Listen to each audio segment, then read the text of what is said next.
sa ulo ng mga nagbabagang port balita. Pangulong Ferdinand Marcos Jr. ininspeksyon ang bagong Port of Lucena Passenger Terminal.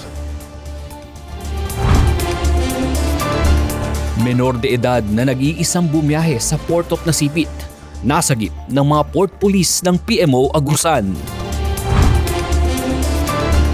Port Management Office Zamboanga del Norte lumahok sa tree growing activity sa Dipolog City.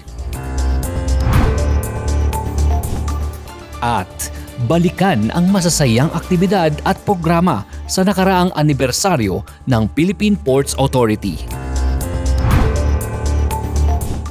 Lahat ng yan at iba pa dito lang sa Ronda Pantalan.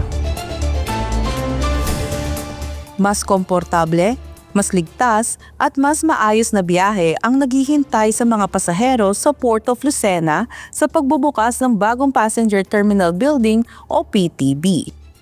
Mismong si Pangulong Ferdinand Marcos Jr. ang nanguna sa inspeksyon ng bagong pasilidad at binigyan diin ang kahalagahan ng pagpapalawak ng mga pantalan upang suportahan ang kalakalan, turismo at paglago ng ekonomiya. The traffic going through Lucena, Lucena Port is approximately 500,000 travelers every year.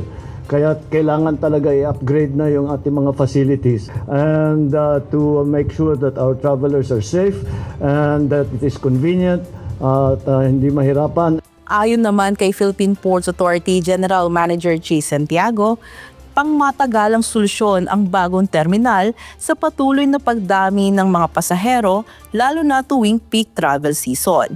Nagkaroon na ang PPA ng pangmatagalang solusyon, which is itong ang paggawa ng mas malaki at mas modernong passenger terminal building para hindi na ma-experience ng mga kababayan natin yung ganong sitwasyon tuwing sila ay babiyahe. No? So we hope na makikita ng mga kababayan natin ito, may engganyo sila na hindi na sila kumbaga magkakaroon ng agam-agam sa pagbiyahe, sa pagdaan sa ating mga pantalan dahil makikita nila komportable na ang pagbiyahe nila, kumbinyente at kung ano man ang mangyari, matuloy man o hindi matuloy ang kanilang biyahe, sigurado silang kumpiyansa sila, relax sila at magaan ang pagbabiyahe nila. May kapasidad ang bagong terminal na humigit kumulang 1,000 pasahero at nilagyan ng automated ticketing counters, modernong comfort rooms, pinahusay na passenger amenities, accessibility features at solar panels para sa mas epesyente at sustainable na operasyon. Hango rin sa makukulay na disenyo ng Pahiyas Festival ang arkitektura ng bagong passenger terminal building bilang simbolo ng mayamang kultura ng Quezon. Inaasahang higit pang mapapalakas ng bagong passenger terminal building bilang pangunahing roll-on roll-off gateway na nag-uugnay sa Southern Luzon, Marinduque at iba pang karatig lalawigan. Ani Morales para sa PPA TV. Nasagip ng mga tauhan ng Port Police Division ng Port Management Office Agusan ang isang 17 anyo sa Dalagita matapos itong matagpo ang nagtatangkang bumiyahe ng mag-isa sa pantalan ng Nasipit nitong ika-21 ng Hulyo. Naharang ang menor de edad sa malasakit helpdesk ng Integrated Port Access Control Center or IPACC matapos mapansing wala itong kasamang guardian at wala ring ticket sa barko. Agad na nakapag-ugnayan ang Port Police sa Municipal Social Welfare and Development Office ng Nasipit na nagsagawa ng paunang assessment bago ligtas na i-turnover ang menor de edad sa City Social Welfare and Development Office para sa pansamantalang pangangalaga at kaukulang intervention. Ayon sa PPA, patunay ang insidenteng ito ng pinaigting na pagbabantay ng mga otoridad sa mga pantalan upang maprotektahan ang mga kabataan laban sa trafficking at iba pang uri ng pang-aabuso kasabay ng paggunita sa National Anti-Trafficking in Persons Awareness Month. Steve Biranya para sa PPA TV.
celebration. We celebrate not only our history, but also our achievements. Tawagin na natin si Chief Alan!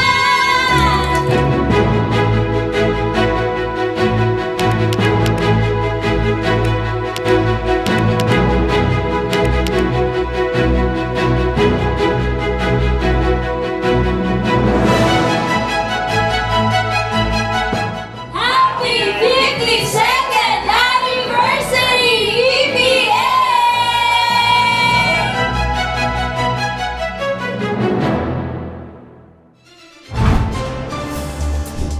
Nakilahok ang Port Management Office Zamboanga del Norte sa tree-growing activity na isinagawa ng Government Services Insurance System o GSIS Dipolog at Pagadian branches nitong ika-1 ng Agosto.